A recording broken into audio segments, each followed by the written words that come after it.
Bismillahirrahmanirrahim. Assalamualaikum warahmatullahi wabarakatuh. Waalaikumsalam warahmatullahi wabarakatuh. Alhamdulillahirabbil alamin. Wassalatu wassalamu ala rasulil amin. Sayyidina wa maulana Muhammadin wa ala alihi wa sahbihi ajma'in. Asyhadu an la ilaha illallah wahdahu la syarika lah. Lahul mulku wa lahul hamd. Yuhyi wa yumiitu wa huwa ala kulli syai'in qadir. أشهد أن سيدنا محمدا عبده ورسوله اللهم صل وسلم وبارك عليه وآله وأصحابه ومن تبعهم بإحسان إلى يوم الدين وعلينا معهم برحمتك يا أرحم الراحمين. Para jemaah yang dimuliakan Allah, uhibbukum jami'an fillah. Saya mencintai kalian semua karena Allah. Semoga Allah senantiasa mempertemukan kita di dunia dalam taat dan di akhirat di surga Allah Subhanahu wa taala. Amin. Senang sekali di malam hari yang mulia ini bisa memandang wajah-wajah penghuni surganya Allah. Amin. Wajah-wajah yang bercahaya. Amin. Cahaya lampu terbenam. Para jamaah, para alim ulama, para tuan guru, para tokoh masyarakat, tokoh agama yang hadir, wabil khusus kepada guru kita, Ketua DKM Masjid Darul Falah, guru kita Ustaz Muhammad Fikri, yang Masya Allah selalu beliau mengajari anak-anak kita untuk mencintai Al-Quran dan menjadi ahli Al-Quran. Mudah-mudahan beliau senantiasa diberikan kesehatan, keberkahan oleh Allah Subhanahu wa taala. Amin. Saya karena perintah beliau maka saya bisa hadir di sini malam hari ini. Biasa saya terima satu malam satu acara. Tadi saya imam Isya, Tarawih dan Nuzulul Quran. Dan di sana Nuzulul Quran saya ceramahnya cuma 10 menit doang. Karena guru kita minta harus segera laksanakan. Tidak, kalau tidak datang kualan nanti. Yang saya hormati dan saya muliakan Bapak Lurah, Pak RW dan seluruh hadirin hadirat, para pejabat yang hadir, para alim ulama yang mohon maaf saya tidak sebut namanya satu persatu, namun tidak kurangi rasa mahabbah, hormat ta'zim saya kepada semuanya. Semoga kita yang hadir di malam hari ini tercatat sebagai hamba yang diridhai Allah, hamba yang diberkahi oleh Allah. Rasulullah SAW bersabda dalam hadis Sahih Muslim dari Abu Hurairah, "Majtama'a qaumun fi baitin min buyutillah yatluna kitab Allah wa yatadarasunahu fima bainahum illa nazalat 'alaihim as-sakinah wa ghashiyatuhum ar-rahmah wa haffathum al-malaikah wa dzakarahum Allah fi man 'indah." Tidaklah berkumpul satu kaum duduk tadarus Al-Quran, membaca Al-Quran, apalagi malam hari ini kita memperingati nuzul Quran, kitab yang paling mulia di sisi Allah Subhanahu wa taala. Kecuali Allah turunkan ketenangan bagi kita, malaikat meliputi kita. Wa dzakarahumullahu fi man 'indah. Allah sebut nama kita di hadapan para penghuni langit. Bayangkan siapa kita disebut oleh Allah Jalla Jalaluhu. Kita hanya makhluknya Allah, salah satu di antara ciptaannya Allah. Dunia ini beserta isinya tidak sebesar sayapnya lalat. Bayangkan kita di mana di sayap lalat itu. Siapa kita disebut oleh Yang Maha Mulia Jalla Jalaluhu. Siapa kita disebut oleh Allah Subhanahu wa taala di hadapan para penghuni langit. Kita disebut oleh Allah. Kita kalau disebut oleh pejabat senang bahagia, apalagi disebut oleh Yang Maha menciptakan kita, memberikan kehidupan dan mewafatkan kita semuanya. Semoga kita semua disebut oleh Allah di hadapan para penghuni langit. Dan kita semua termasuk hamba yang diridhai Allah Subhanahu wa taala. Kalau kita bahas nuzulul Quran kan udah turun. Betul? Halo? Masih hidup? Kalau kita bahas turun Al-Quran sudah turun. Udah ada di antara kita. Sekarang apa kewajiban kita terhadap Quran? Kita bilang Quran itu dikatakan turun pada tanggal 17 atau 18. Kapan awal turunnya? Dikatakan Lailatul Qadar itu adalah malam turunnya Al-Quran dari ke Lauhul Mahfuz atau ke langit dunia. Ada yang mengatakan turun Al-Quran itu pertama kali ke Nabi di malam 17 Ramadan. Jadi khilaf para ulama. Kita di luar khilafiyah itu. Sekarang Quran sudah ada di antara kita, sudah ada di tengah kita. Kewajiban saya apa terhadap kitab yang mulia ini? Quran ini qara'a yaqra'u Quran. Tak kenal maka tak sayang. Banyak di antara kita tidak mengenal Quran. Quran itu qara'a yaqra'u Quran, sesuatu yang dibaca atau dibaca berulang kali. Quran secara bahasa, secara istilah ulama ulumul Quran, mereka mengatakan Al-Quran adalah kalam Allah, firman Allah yang mu'jiz, diturunkan sebagai mukjizat. Maka Allah menantang orang Arab yang ahli fasahah dan ahli balaghah, yang bahasa mereka bahasa Arab, untuk membuat seperti Al-Quran. Mereka tidak bisa. Wa in kuntum fi raibin mimma nazzalna ala 'abdina fa'tu bi suratin min mithlihi wad'u syuhada'akum min dunillah. Coba lihat, kalau kalian ragu apa yang kami turunkan kepada hamba kami Rasulullah SAW, kalian buat tandingan seperti Al-Quran. Maka Imam Ibnu Katsir dalam tafsir Al-Quran Al-Azim mengatakan, setiap nabi membawa mukjizat sesuai apa yang ada dalam kaumnya. Nabi Musa membawa tongkat, tongkatnya beliau berubah menjadi ular sampai memakan tali-tali yang mereka lempar. Maka mereka langsung tunduk, ini bukan sihir, itu mukjizat, melebihi dari ilmu mereka. Karena mereka hebat dalam ilmu sihir.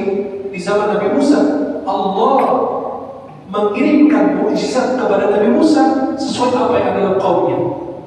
Maka mereka pada saat melihat ini tongkat benar-benar berubah jadi ular, faidah hiya hayatun tas'a, langsung mereka sujud. Ulqiyas sahratu sajidin qalu amanna bi rabbil alamin, Rabbi Musa wa Harun. Mereka langsung patuh, langsung sujud.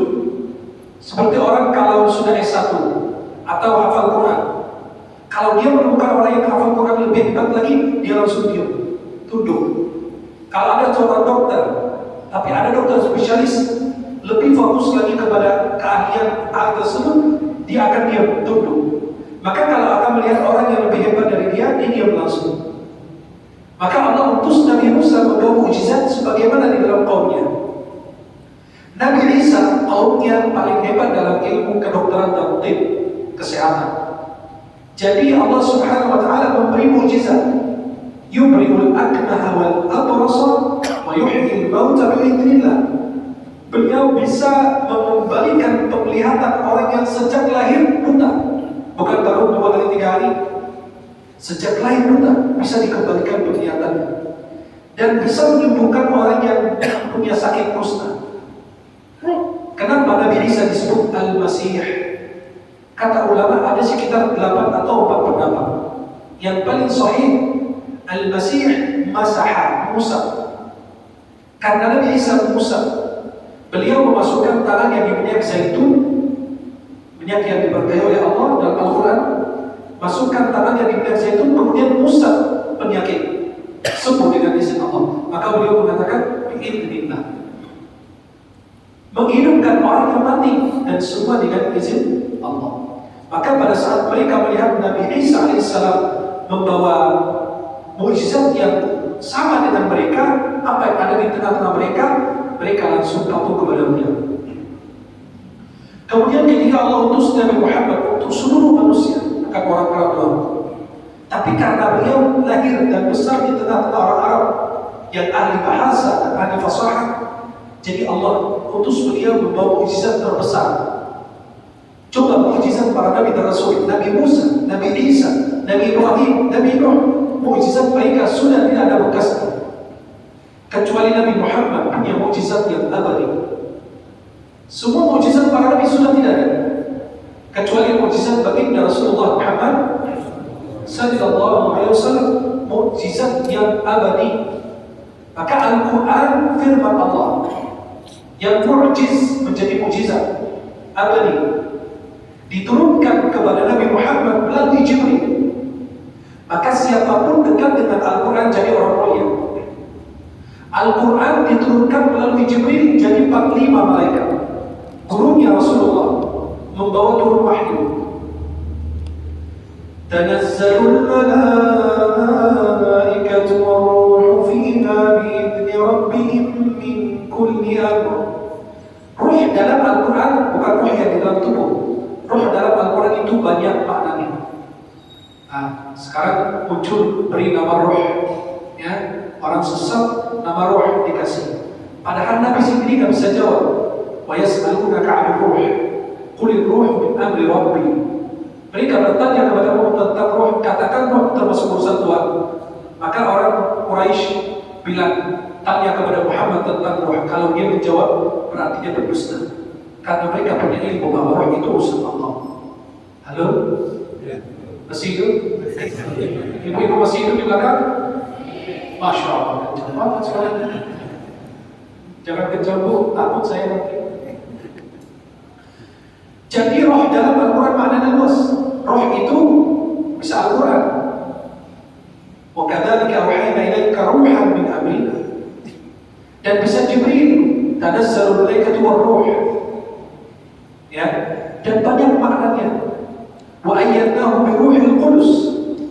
Banyak sekali makna dari kalimat ruh.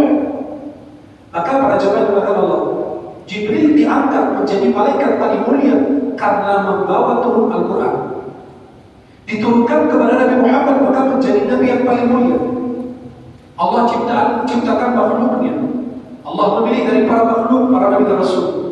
Allah memilih dari para Nabi dan Rasul 5 Rasul ulul azmi. Ya, yang kita kenal 5 Rasul ulul azmi: Nuh, Ibrahim, Musa, Isa, Muhammad, sesuai urutan zamannya. Kemudian Allah memilih dari 5 Rasul ulul azmi Nabi Ibrahim dan Nabi Muhammad. Lalu Allah memilih Nabi Muhammad di atas semua para makhluknya. Allah bersumpah wasyamsi, wad-duha, wal-laili, wal-'asri. Tapi tidak pernah Allah bersumpah dengan umur makhluk kecuali Nabi Muhammad. Surat Al-Hijr ayat 72. La'amruka innahum lafi sakratihim ya'mahun. Demi umur wahai Muhammad, kata Imam Qadhi Iyad dalam kitab Asy-Syifa, Ta'rif Huquq al-Mustafa, sepakat ulama tafsir yang dimaksud di sini Allah bersumpah dengan umur Nabi Muhammad SAW. Setiap surat ada nama Nabi Muhammad, disebut langsung atau tidak langsung. Sampai surat Al-Ikhlas yang berbicara tentang Allah, di situ ada nama Nabi Muhammad. Allah berfirman, "Qul huwallahu", katakanlah wahai Muhammad. Ada yang disebut langsung, ada yang tidak langsung disebut oleh Allah. "Qul a'udzu birabbil falaq", katakanlah wahai Muhammad. "Qul a'udzu birabbin nas". Setiap surat ada nama langsung Rasulullah atau kadang-kadang tidak disebut langsung oleh Allah Subhanahu wa taala. Beliau menjadi orang mulia karena diturunkan kepadanya Al-Quran. Kemudian Al-Quran diturunkan di bulan Ramadan, jadi bulan paling mulia. Satu-satunya bulan yang disebut langsung oleh Allah dalam Al-Quran. Cari nama bulan yang lain gak ada. Kayak seminggu 7 hari, yang disebut cuma hari Sabtu dan hari Jumat. Yang lain gak disebut. Kemudian bulan Ramadan, satu-satunya bulan Syahrul Ramadan alladzi unzila fihi al-Quran. Jadi Ramadan mulia karena diturunkan Al-Quran di dalamnya. Maka Madinah jadi mulia karena diturunkan di situ Al-Quran, dan di luar Makkah dan Madinah juga. Maka umat Nabi Muhammad menjadi umat yang paling mulia karena mereka punya Al-Quran. Kuntum khaira ummatin ukhrijat linnas. Kalian umat terbaik. Dalam hadis surat At-Tirmidzi sanadnya baik, kalian adalah penyempurna daripada 70 umat. Kalian yang terbaik di antara 70 umat tersebut. Maka paling banyak masuk surga adalah umat baginda Rasulullah Muhammad sallallahu alaihi. Orang-orang yang membaca Al-Quran dapat syafaatnya Al-Quran.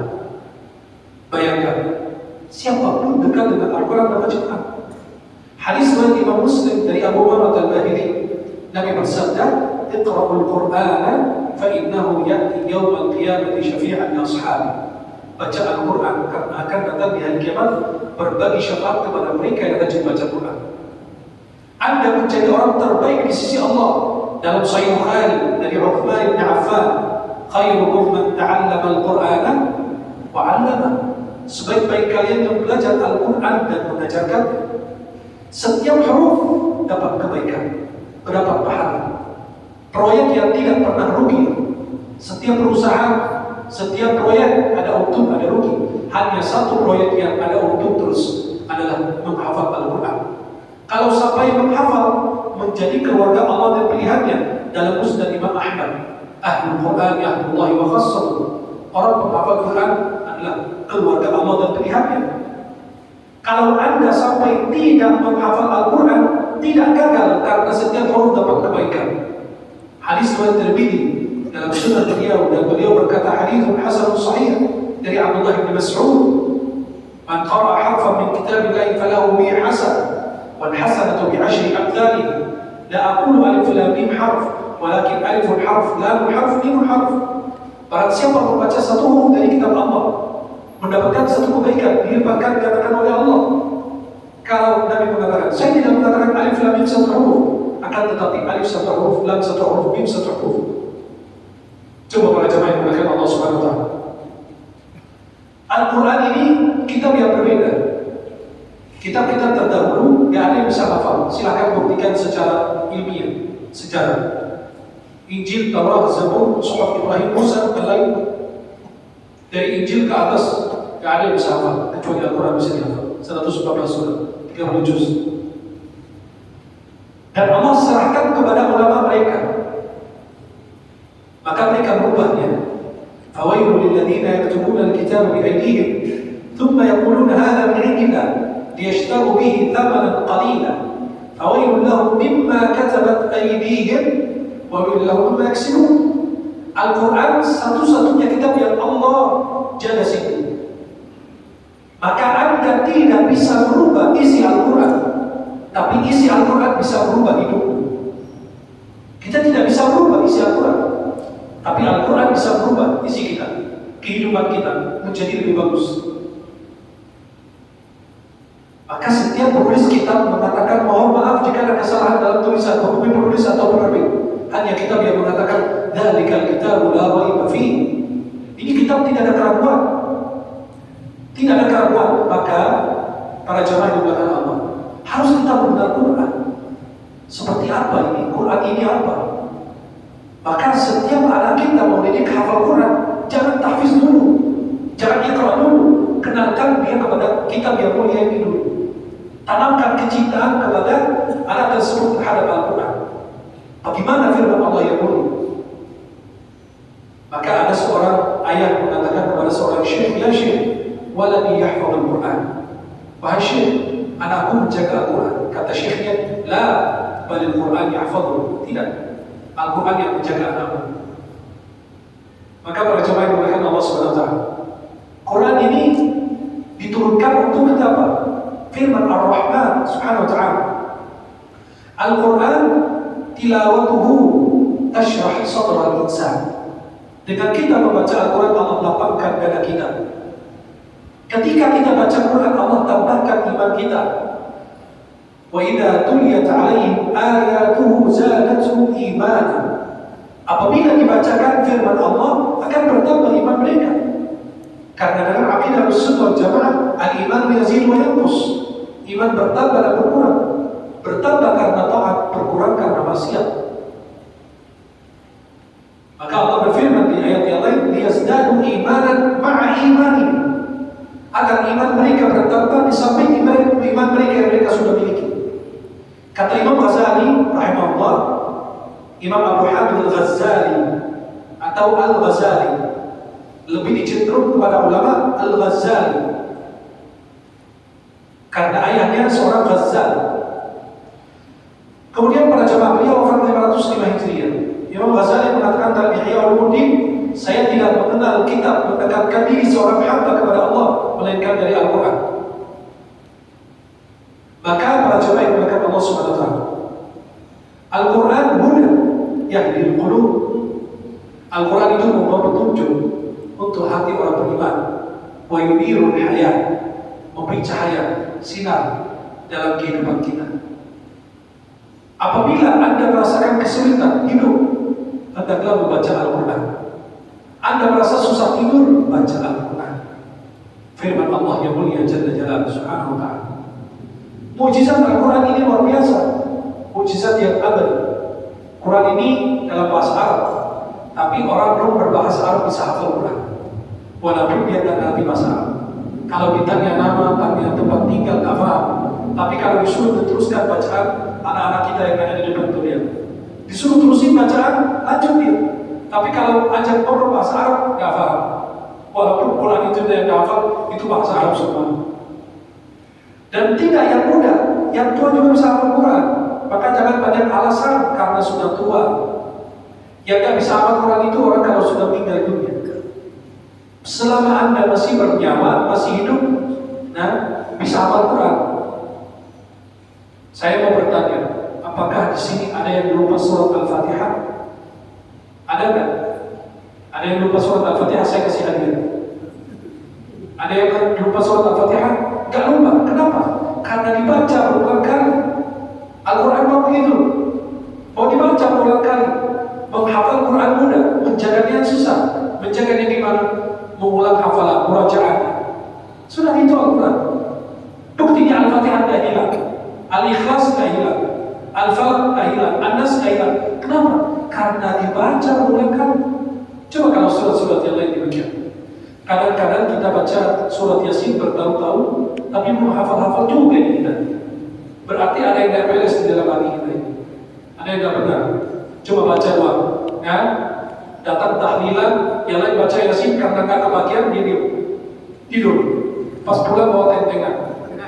Kata ya, tapi tetap dapat pahala, masya Allah. Antum datang ke tahlilan, Yasinan, kalau nggak kebagian Yasinan, antum duduk aja. Tidur aja, jangan tidur. Ini aja bibirnya begitu aja.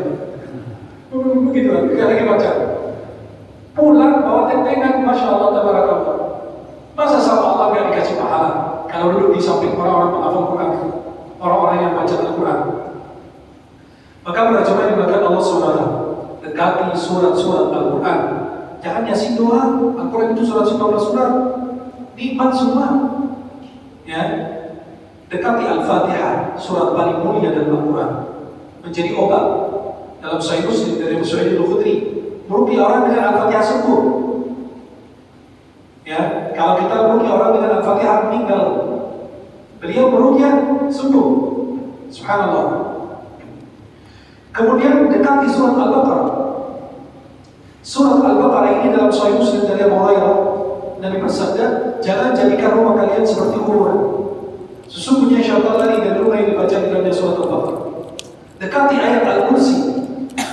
Kalau kita baca sebelum tidur, ada malaikat menjaga kita sampai pagi hari. Diberikan perlindungan dari gangguan jin. Baca 3 ayat terakhir surat Al-Baqarah, Amanah Rasul. Allah berikan kecukupan bagi kita. Baca surat Al-Waqi'ah, insya Allah dijauhkan dari kemiskinan. Hadis ini diriwayatkan Ad-Darimi dengan sanad yang baik, sanad hasan dari Abdullah bin Mas'ud, mewasiatkan anak-anaknya sebelum wafat dengan surat Al-Waqi'ah. Surat Al-Mulk, bukan Al-Muluk. Bukan Al-Muluk. Al-Mulk itu salah bos. Yang benar Al-Mulk. Nama suratnya salah, bagaimana isinya? Al-Mulk, Tabarakalladzi biyadihi Al-Mulk. Ibu-ibu ditanya surat apa ini bu? Al-Muluk. Muluk apa bu? Muluk di mana itu? Jadi Al-Mulk, Tabarakalladzi biyadihi, dalam hadis Imam Tirmidzi mencegah kita, menjaga kita dari siksa kubur.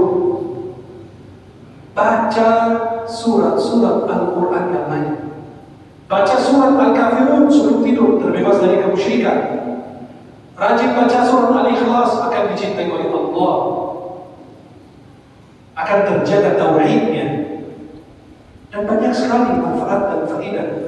Bacakan surat Yasin kepada orang yang meninggal, yang sedang sakaratul maut. Jangan tunggu dia mati dulu baru dibacain.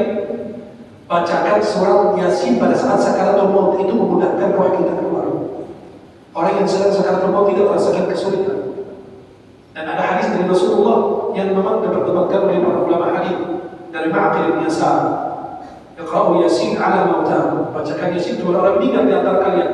Ditafsir dua oleh para ulama. Ada yang bilang pada saat meninggal, ada yang bilang habis meninggal.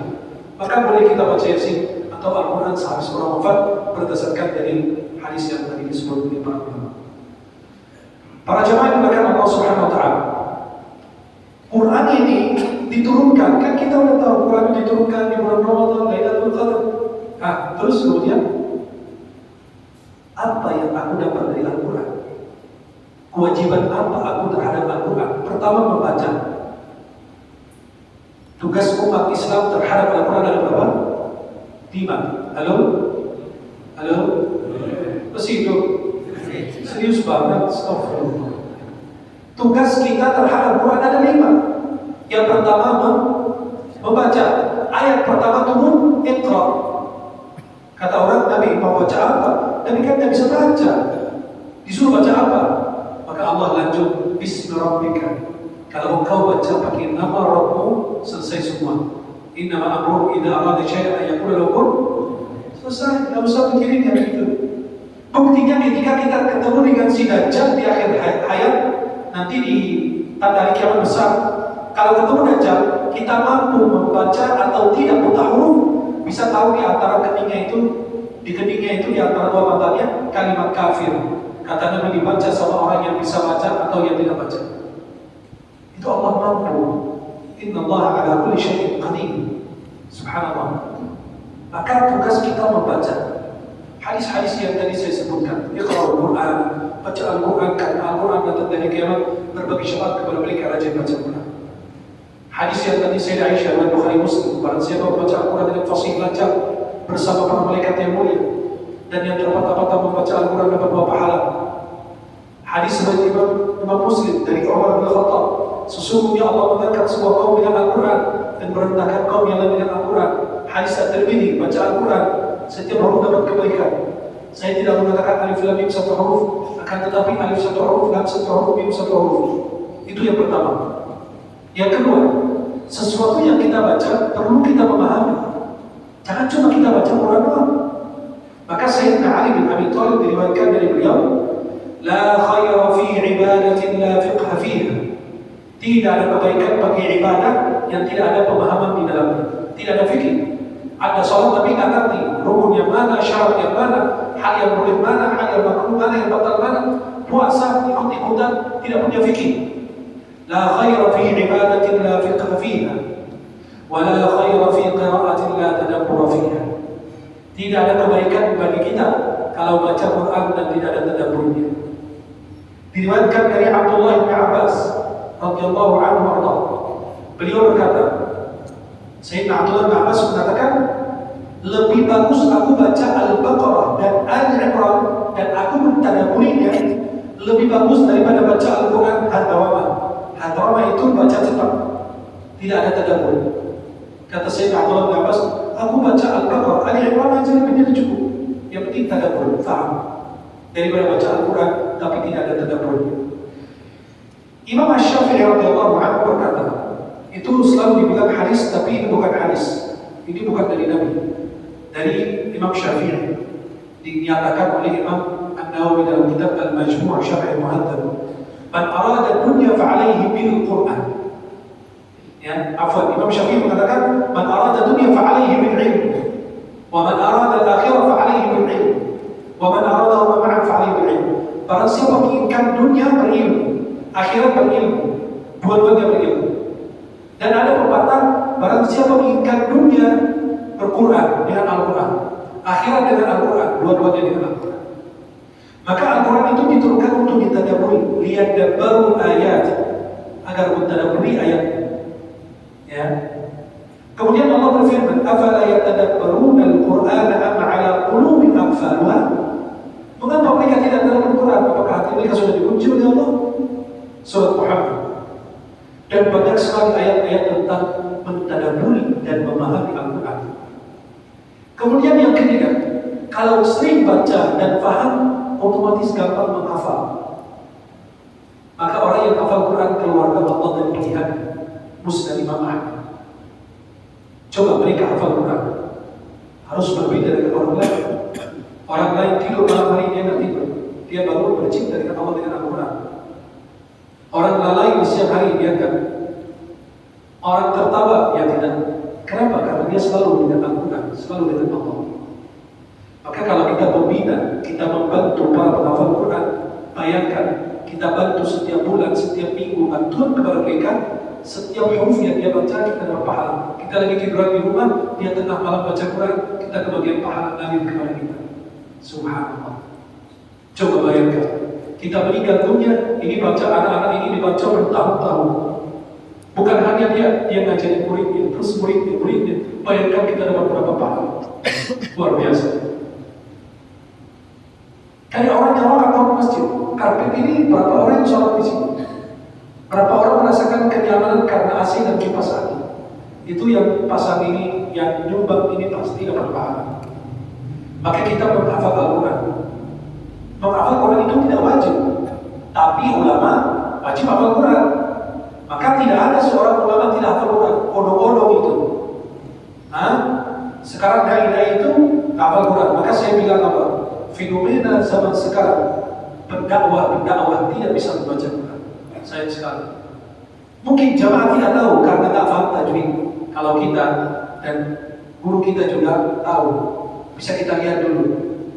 Dia viral di mana-mana, tapi sayang sekali dia bodoh dalam Al-Quran. Anda tidak tahu Quran, apa yang kau berikan kepada masyarakat? Kalau Anda jadi imam, batal sholat mereka. Kalau sampai salah baca, Alhamdulillah jadi Alhamdulillah. Alhamdulillah dalam bahasa Arab, hak min dan kematian. Berarti kematian bagi Allah. Nauzubillah, bukan pujian bagi Allah. Iyyaka na'budu tidak ditetapkan jadi sinar matahari. Jadi musibah. Kalau dia tidak paham Al-Quran, maka kita kalau baca biografi para ulama dahulu, yang pertama diajarkan Quran. Habis itu belajar tajwid, Tuhfatul Atfal, Jazariyah, Syatibiyah, belajar ilmu tajwid yang lain, ilmu Al-Quran, belajar tafsir Quran, belajar nahwu sharaf, belajar balaghah. Itu perlu semua. Kenapa? Karena sumber syariat pertama Quran. Seorang penceramah dari awal sampai akhir gak ngomong satu pun ayat, gak baca satu ayat dalam kajiannya. Jadi musibah besar. Tapi dia berani tampil, padahal sayang sekali ilmu agamanya belum cukup. Kenapa? Dia melucu. Ya, masyarakat suka yang lucu. Ibu-ibu suka yang lucu. Masya Allah, Ustaz yang lucu, Ustaz yang badut, Ustaz yang Abu Nawas. Jamaah senang. 12 tahun yang lalu saya datang ke Indonesia dari Mesir. Sekarang saya 2018 jadi warga negara Indonesia. 2012 saya datang ke Indonesia. Ustaz kalau ceramah ya, kalau nggak lucu nggak diterima jamaah. Sekarang kalau belakangan ini mulai ada kajian-kajian beneran, ngaji kitab, ngaji ini, ngaji itu, ya. Karena sayang sekali ulama-ulama di Indonesia itu gak nampak, gak kelihatan, gak dikasih masuk TV, karena tidak menjual, karena dia gak lucu. Halo? Ustadz itu kalau jamaah pulang pasti bilang Ustadz tadi lucu. Lah, kamu duduk di depan badut, kamu duduk di depan Abu Nawas. Saya pernah dulu, saya ngisi di beberapa televisi. Pernah saya ditelepon beberapa tahun lalu Ramadan, televisi TV besar. Mereka telepon saya, Syekh, kami ada acara syiar Ramadan. Siap? Nanti kami minta Syekh kalau bisa ceramah habis tarawih live boleh. Tapi gini Syekh, kan waktunya sekitar setengah jam. Siap? Ya ceramahnya 10 menit. Terus 20 menit kemana? Ya ajak jamaah bercanda, ajak jamaah, menghibur jamaah. Oh saya nggak bisa jadi badut loh. Maaf, cari yang lain aja deh. Saya nggak bisa. Kalau bercanda untuk menghibur biar nggak bosan, wajar. Tapi bercanda yang bagus, yang pantas, kadang-kadang lucu, tapi parah, tidak sopan. Secara etika dan adab Islam dan mimbar dan tempat ini nggak layak kita melucu seperti itu. Nabi aja tidak pernah berbicara seperti itu. Para ulama dahulu nggak pernah ngomong gitu. Tapi sampai saya dengar sendiri ada videonya, ya jamaah tahulah. Dia lucu sampai dia bilang apa? Ibu-ibu, pakai mirah bibir udah kayak jam lalu. Istilah apa itu yang kamu ngomong? Masa ibu-ibu disamakan dengan mereka ini? Kan ini istilah tidak pantas. Tidak wajar. Itu kan tidak pantas seorang dai ngomong gitu, tapi jamaahnya Ustaz lucu. Berarti Ustaz bodoh dan kita juga lebih bodoh karena kita undang orang jahil seperti itu. Harusnya yang datang pengurus masjid undang yang datang. Tak harus saya siapapun ulama. Dai yang datang memberikan ilmu. Boleh menghibur jamaah, tapi yang pantas. Tidak dari 1 jam semua cerita-cerita. Semua obrolan, ayat 1 aja dari baca. Hadis yang dia sampaikan palsu semua. Jadi itulah harus kita saat ini lebih dekat kepada Al-Quran. Cari ulama-ulama yang hebat, yang pintar. Maka kita punya tugas kepada Al-Quran membaca, memahami, menghafal. Kalau kita sudah hafal, punya kewajiban mengamalkan. Allah berfirman, "Atamuruna an-nasa bil birri wa tansawna anfusakum wa antum tatluna al-kitaba afala ta'qilun?" Kamu memerintahkan orang lain berbuat baik, kamu sendiri tidak lupa kepada dirimu sendiri. Kamu tak akal, kamu tak punya pikiran yang benar, kamu tak punya akal sehat. Kata ulama tafsir, ini ayat turun kepada Bani Israil. Khitabnya, pembicaraannya kepada ulama mereka. Kabura maqtan 'inda Allah an taqulu ma la taf'alun. Subhanallah. Sayang sekali. Ya. Kemudian kalau kita sudah amalkan Al-Quran, kita punya tugas terakhir adalah berdakwah dengan akhlak Al-Quran. Punya akhlak Quran. Rasulullah SAW ketika Sayyidah Aisyah ditanya tentang akhlaknya Nabi dalam Sahih Muslim, beliau menjawab, kana khuluquhul Quran. Akhlaknya Rasulullah adalah Al-Quran. Artinya apa? Nabi mengamalkan isi kandungan Al-Quran. Maka beliau dipuji dalam Al-Quran surat Al-Qalq ayat 4, wa innaka la'ala khuluqin azim. Sesungguhnya engkau berada, ala itu dalam bahasa Arab, ala fawqa, di atas. Ada yang menempel, ada yang tidak. Berarti Nabi itu berada di atas puncak kemuliaan akhlak. Sallallahu alaihi wasallam. Mulai saat ini kita dekati Al-Quran, kita cintai Al-Quran. Jangan cuma kita melihat habis itu bubar lupa. Mumpung masih ada beberapa hari di bulan Ramadan, ayo baca Quran. Kalau saat tadi Anda bilang, saya tidak bisa, tidak punya waktu, tidak pantas. Kalau Anda bilang tidak punya waktu untuk Al-Quran, nanti kalau punya waktu untuk Al-Quran, itu kurang tepat. Kenapa? Masa sisa waktu untuk Al-Quran tidak pantas Anda ucapkan demikian. Tapi cari waktu yang berkualitas untuk Al-Quran, bukan sisa waktu kita untuk Al-Quran. Para jamaah yang berkata Allah SWT. Imam Bukhari, pengarang Sahih Bukhari, beliau selama Ramadan 30 kali khatam, sehari sekali. Imam Syafi'i sehari 2 kali, 60 kali khatam. Masya Allah. Sayyidina Uthman bin Affan 2 rakaat khatam Al-Quran, 1 rakaat 15 juz, 2 rakaat 30 juz. 1 rakaat pertama mulai Al-Baqarah sampai pertengahan surat Al-Kahfi, pertengahan Al-Quran. Kemudian lanjut Al-Masafina atau Makanat Masakin Ya'una Bukak sampai benar jin dan Nas, 1 rakaat. 2 rakaat dari habis Isya sampai menjelang Fajar di Masjidil Haram.